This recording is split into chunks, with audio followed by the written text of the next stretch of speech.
တီးခဲ့ရှိခဲ့တွေးခဲ့တဲ့ဟာတွေအကုန်လုံးပေါ့နော်ကိုလူငယ်တွေကိုညီတွေညီမတွေကိုတတ်နိုင်တယ်များမျှဝေပြီးတော့လှုပ်ဖြစ်သွားတယ်ပေါ့နော်အရာအလုံးကျွန်တော်လှုပ်တာကောင်းတယ်တော့မဟုတ်ဘူးနော်ကျွန်တော်အတွေ့အကြုံပဲ share လုပ်တာပါအဲ့ထက်ကကောင်းတာရှိလို့ရှိရင်ယူလို့ရတယ်မကောင်းတာရှိရင်လည်းဖယ်လို့ကျွန်တော်ထုံးတုပ်ချင်တော့ကျွန်တော်တကယ်ချင်းတွေစုပြီးတော့ပြောတော့တယောက်ကို2ကြက်စီထည့်ပြီးကျွန်တော်တို့ထုံးဝိုင်းတုပ်ကြတကယ်ချင်းတွေကထုံးဆိုတော့ပေါက်မြန်းမသိတော့လက်တွေနဲ့အကုန်လုံးတုပ်ကြပြူကြနဲ့တကယ်ချင်းတွေအကုန်လုံးလက်တွေပေါက်ကုန်နောက်နေ့ထမင်းတော်မစားနိုင်ဘူးဆိုတော့ပေါ့လူငယ်ဆိုတဲ့သဘာဝအရာလှုပ်ချင်စိတ်ပဲရှိတယ်လှုပ်ရင်ဘာဖြစ်မယ်ဆိုတာကိုမသိဘူးဒါပေမဲ့လူငယ်လှုပ်ချင်တာကိုလည်းတအားတားလို့မရဘူးပေါ့နော်ဒါပေမဲ့ကျွန်တော်တို့အခုအဲ့ဖျားဆိုလို့ရှိရင်ဒါတမိုင်းဝင်ဖျားပါအခုဆိုရင်ဒါရွှေသင်္ကန်းကတ်ထားတဲ့အဆင့်ထိဖြစ်နေပြီပေါ့နော်ကျွန်တော်တို့အရေးခင်းစဖြစ်တော့ဖြစ်တယ်။နောက်ကျွန်တော် career ကျွန်တော် short ပဲပြောပါမယ်။ကျွန်တော်80နဲ့8ကကျွန်တော်တို့ဖန်းခံတော့ကျွန်တော်ပြေးကြတယ်။ပြီးတော့ကျွန်တော်ကင်းရွာမှာအချိန်တစ်ခုကြာအောင်ကျွန်တော်သွားနေလိုက်တယ်။နေပြီးကျွန်တော်ပြန်လာပြီးတော့ကျွန်တော်တို့အမျိုးတွေကဝမ်းခွက်တယောက်ကသူကအဲ့လိုတင်းမောမှာတော်တော်လေးယာတုရှိတဲ့တယောက်ဖြစ်တယ်။အဲ့တော့စာသွားလာရှိရဲကျွန်တော်အကူအညီတောင်းတယ်ကျွန်တော်နိုင်ငံခြားကျွန်တော်အရန်သွားခြင်းတော့ကျွန်တော်တင်ချာယူလိုက်တာလည်း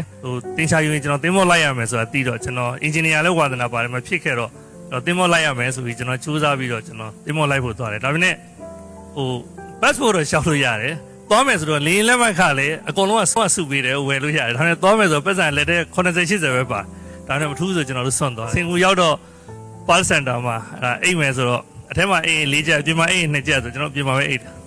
ဆိုအားလုံးလည်းပြပြရပါပြည့်စုံမှဆိုရင်တော့ဘယ်တော့မှဖြစ်လာတော့လူမျိုးကလေရန်ကုန်ကနေပဲခူးလောက်ရွှေ့ရင်ဝန်ထမ်းတွေလုံးမလုံးမသွားခြင်းဘောနော်ဒီနေ့ဘတ်စကိုတကားမတို့ဘာလို့ဆိုတော့သူများနိုင်ငံတွေသွားကဘာတွေပတ်ကြည့်ပြီးတော့မှဖြစ်တာကျွန်တော်တို့ကတခုခုတနေရာကိုစွန့်စားရမယ်ဆိုရင်စိတ်ကတိတ်ကတိကောက်ဖြစ်တယ်တကယ်တမ်းကျတော့ adventure လို့ဟာမျိုးတိတ်မလုပ်ချင်ကျွန်တော်ကတော့လူငယ်လုပ်ငန်းရှင်တွေကိုလေစွန့်စားစားလုပ်ရမယ်လုပ်တွေလုပ်စေချင်တာဒီအသက်ရွယ်မှမလုပ်ရင်တက်ကြီးမှဆိုရင်ပိုစဉ်းစားလာလိမ့်မယ်ပိုပြီးဝေးသွားလိမ့်မယ်ဒါကြောင့်မို့ကျွန်တော်အနေနဲ့ဒီဟာကိုကျွန်တော်ပြပြတာအဲ့တော့စွန့်စားစေချင်တယ်လုပ်စေချင်တယ်စူးစမ်းစေချင်တယ်မျက်စိလည်းပွင့်စေချင်တယ်ပေါ့နော်အဲ့တော့ရည်စရာတစ်ခုပြောရင်ကျွန်တော်တို့ဝယ်တဲ့ကားတွေက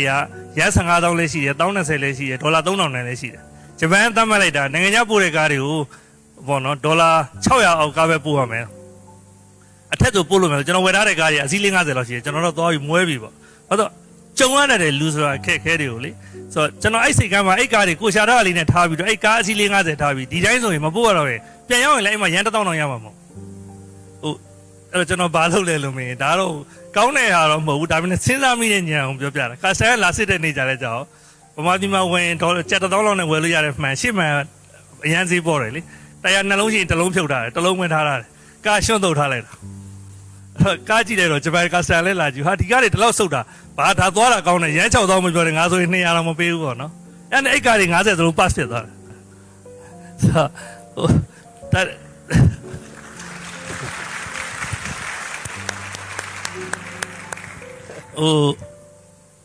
ခဲကကြုံဝမ်းတတ်တယ်ပေါ့နော်ကြုံဝမ်းခဲ့တဲ့ချိန်တိုင်းမှာခေါင်းရင်းနဲ့စဉ်းစားပြီးတော့လွတ်ထွက်သွားအောင်လုပ်ရတဲ့ဟာမျိုးတွေပေါ့နော်အများကြီးရှိပါတော့ကျွန်တော်ကဈေးကွက်ရတာကနယူးဇီလန်ကလူတစ်ယောက်ချင်းကား2စီးလောက်ရှိတယ်နောက်ကျွန်တော်တို့အဲ့တုန်းကပါကစ္စတန်ကသူက right hand drive တွေအကုန်လုံးသွင်းလို့ရသေးတယ်နောက်ကျွန်တော်တို့အဲ့တုန်းကဆိုလို့ရှိရင်ဗမာပြည်ကိုကားတောက်လျှောက်သွင်းလို့ရတယ်အဲ့တော့ကျွန်တော်တို့ကားသွင်းမယ်ဆိုရင်ဈေးကွက်ကအဲ့တော့ဈေးကွက်ကိုလည်းချဲ့သေးခြင်းတယ်တခုတည်းလုံမယ်ဆိုရင်ကိုကတစ်မျိုးပဲဝယ်တဲ့ခါကျတော့ရောင်းတဲ့လူကကိုကြိုက်တဲ့တစ်မျိုးပဲဝယ်သူကအတွဲလိုက်ရောင်းခြင်းကိုမတခြားနေရောင်းစရာမရှိဘူးဆိုတော့ကျွန်တော်တို့ကြတော့ကားပူရတယ်ဆိုတာကသွားလိုက်တာနဲ့သူက6စီးကျွန်တော်6စီးစလုံးယူလိုက်တယ်ဒါပေမဲ့ဒီကနယူးဇီလန်သွားဖို့ဒီကပါကစ္စတန်သွားဖို့ဒါကမြန်မာသွားဖို့ဒါကဒီမှာနေပြန်ရောက်လို့ရတယ်ဒါကဘယ် option ကိုတင်မယ်ဆိုတော့ကျွန်တော်ထင်တယ်လှုပ်တယ်ဆိုရင်တော့ပေါ့နော်ဈေးကွက်တိတိလေးထဲမှာလှုပ်ထားတဲ့ network ချေချေပြီးဈေးကွက်ချေချေကိုစဉ်းစားနောက်ပြီးတော့အဲ့အပေါင်းအသင်းပေါ်ပါကစ္စတန်သွားအသင်းပေါ်မှာဒါကမမြတ်ရင်ဘာမှမဖြစ်ဘူးကိုကဒီဟာကို short လိုက်လို့ရတယ်ဆိုရင်ပဲတခြားနေရာမှာပေါ့နော်အမြတ်ရနိုင်တယ်ပေါ့ကျွန်တော်ကလာသမျှမြန်မာရှင်ကြီးခုဖြတ်သွားကျွန်တော်တွေ့သမျှကျွန်တော်ကစားမှာကျွန်တော်ဗမာစာကျွေးတယ်ကျွန်တော်ရွှေဆောင်ဆိုတဲ့ဗမာဆိုင်လေးရှိတယ်တက္ကသိုလ်ဗမာမှာလည်းဗမာဆိုင်ရှိတယ်နောက်ရှိသမျှပေါ်မှာဘသူဖုံးဆက်ဘာဖြစ်ဖြစ်ဘာလို့လဲဆိုတော့တခါတလေကားတိုက်တာရှိတယ်တခါတလေနေမကောင်းလို့ဆေးရုံတက်တခါတလေရဲဖမ်းတာရှိတယ်ခါကြတော့ရှိခက်ခဲတွေပေါ့နော်ကျွန်တော်ကoverstay နေကြတဲ့လူတွေများတယ်လေများတယ်ဆိုတဲ့ခါကျတော့ပြဿနာဖြစ်လာလို့ရှိရင်ရင်ဆိုင်ရတာတော်တော်ခဲရင်တယ်ပြီးတော့လေအဲ့တော့တိုင်ရုံးတွေပါတယ်ဆိုတာလေဘတ်ဂျက်မရှိတဲ့ခါကျတော့ကိုတိုင်းရင်းသားကိုလူမျိုးတွေကူညီဖို့ဆိုတော့တော်တော်ခက်တယ်ဒါကျွန်တော်တို့ကအမြဲတမ်းလေးဗမာတွေဘာဖြစ်ဖြစ်ဖုံးဆက်ရင်လိုက်လုပ်ပေးတဲ့ဇေယျိုက်လဲအဲ့ဒီကရှိတယ်အဲ့ဒါလေဈေးကွက်တစ်ခုဖြစ်လာတာသူများကကူညီကျင်တာက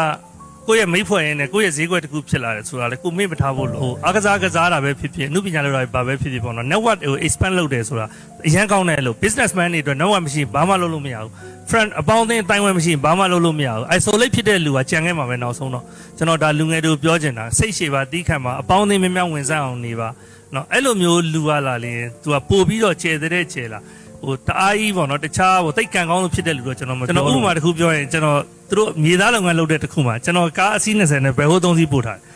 ်တနေ့ကိုမြေကြီးချင်း1800လောက်ကြာအဲကျွန်တော်တို့ပြောကျွန်တော်လုံးဝလက်မခံနိုင်ဘူးကားတစ်စီးချင်းကျွန်တော်တွက်လိုက်တယ်တစ်စီးကို9ချင်းအခေါက်20ဆွဲရင်ချင်း100ဆိုအခေါက်40ဆွဲလို့ရှိရင်ချင်း3600ကြာဘာဖြစ်လို့1800ပဲကြာတယ်ကျွန်တော်သွားထိုင်နေသူတို့နဲ့အဲကျွန်တော်ကားသမားတွေခေါ်ဆက်သမားတွေခေါ်အကုန်လုံးထမင်းစာ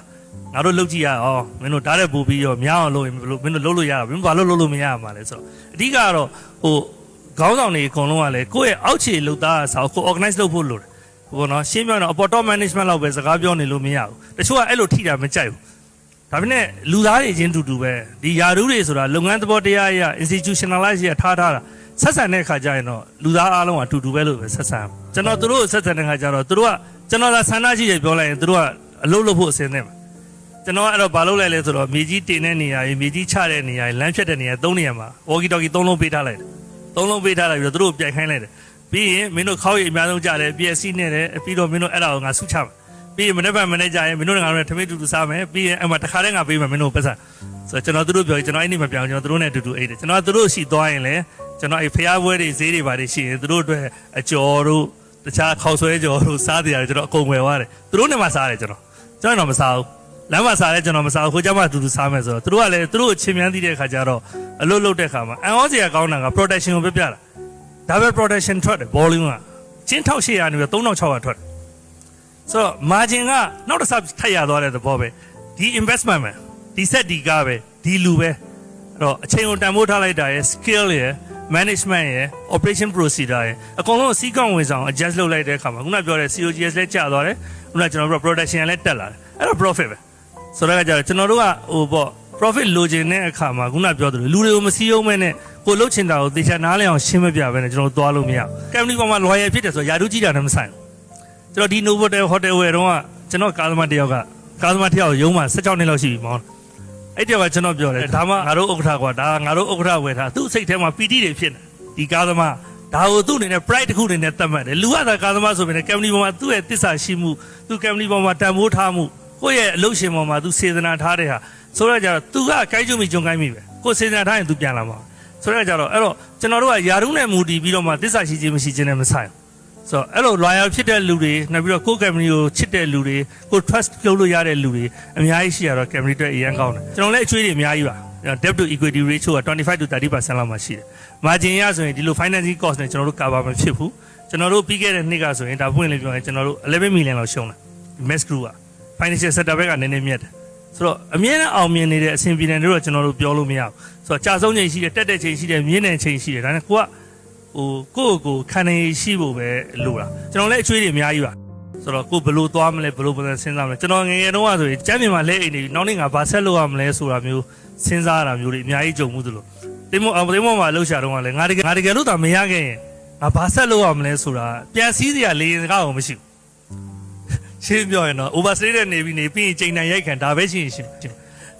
ဆိုတော့ကျွန်တော်တို့ကဟိုပေါ့အစိုးဆုံးအချိန်တွေကိုအများကြီးကြော်လာပြီးတော့မှဖြတ်လာအဲ့ဒါကျွန်တော်ထင်တာတော့ဟိုပေါ့နော်စိတ်ပဲပေါ့ကိုယ်စိတ်ကတီတီငြိမ်ငြိမ်နဲ့ဒါကိုဘယ်လိုကြော်မလဲဘယ်လိုစဉ်းစားလူ9600မျိုးတစ်မျိုးထဲမှာတည်တယ်အစဉ်းစားလိုက်တဲ့အခါကျတော့ cancel လို့တည်တယ်ဆိုပြင်လည်းကျွန်တော်တို့ဆင်းရဲလို့တည်တာအများကြီးပါတယ်ကျွန်တော်ဆင်းရဲတယ်တိညံနေတယ်နောက်ကျွန်တော်တို့အိမ်တွေကဝလုံးလေးတွေနဲ့ကမ်းပေးမှာစောက်ပြီးနေတယ်တောင်းတစ်သားရင်တောင်းဆိုတော့မသိဘူးဆိုတော့ကျွန်တော်တို့ရဲ့ဆင်းရဲတဲ့ဓာန်ကကျွန်တော်တို့ရဲ့အသိဉာဏ်နေတဲ့ဟာတွေကကျွန်တော်တို့ခါးစည်းခံကြရတယ်ကျွန်တော်တို့အနေနဲ့အဲ့တုန်းကတက်နေနေမြကျွန်တော်တို့ဝိုင်းလုပ်တယ်ရှိသမျှအဖွဲ့အစည်းတွေနဲ့ကျွန်တော်တို့ကူညီရတယ်နောက်ဆုံးပိတ်ကျွန်တော်အနေနဲ့ပေါ့နော်ဒီနောက်ဆုံး UNICEF တို့ဘာလို့နဲ့ပါပေါင်းပြီးတော့ကျွန်တော်တို့အိမ်ဆောက်အကုန်လုံးပြောင်းပြီးတော့ကျွန်တော်တို့ကူညီပေးခဲ့တယ်ပေါ့အဲ့ဒါတော့ကျွန်တော်တို့ Nugget နဲ့ပတ်သက်ပြီးတော့ကျွန်တော်ပြောဒါပေမဲ့ဘာဖြစ်သွားလဲဆိုတော့ Nugget ဖြစ်ပြီးတော့ကျွန်တော် sanction ဖြစ်တယ်ဒါကျွန်တော် just sharing မှာလူဘဝဟိုမချိမဆန်အခက်အခဲတွေခြုံရမှာပဲဘာလို့လူတွေလည်းဘယ်သူမှကိုယ့်ကိုကောင်းပြောမှာမဟုတ်ဘူးနော်ဒီကောင်တွေခွင့်ရလို့သွားလှုပ်တာပါဘာမှလှုပ်เสียမှာမဖြစ်ကျွန်တော် AR တိုင်းသားကျွန်တော်ဒေသလူ3သိန်းလောက်သေးတယ်ကျွန်တော်ဘလို့မှပြစ်မထားနိုင်ဘူးကျွန်တော်လုံနိုင်တာသွားလှုပ်တယ် လုံးနိုင်တာသွားလုပ်တယ်ကျွန်တော်လှုပ်ထားလုပ်ပေးတယ်သို့တော်လည်းကျွန်တော်အဲ့ဓာတ်ပုံတွေမှာတော်တော်များများရဲ့လူကြီးပုံတွေနဲ့ကျွန်တော်တို့ပုံတွေတွဲပါတဲ့အတွက်အဲ့ဒါတွေပုံမှာကြည့်ပြီးတော့နိုင်ငံတကာ H ကိုဝင်လို့မရဘူးဒီလူတွေကြောင့်မလို့ဒါတွေဖြစ်တယ်ဆိုတော့အဲ့ဒါနဲ့ကျွန်တော် sanction ဖြစ်တယ်အဲ့တော့ sanction ဖြစ်ပြီးကျွန်တော်တနေ့မှတော်တော်များများ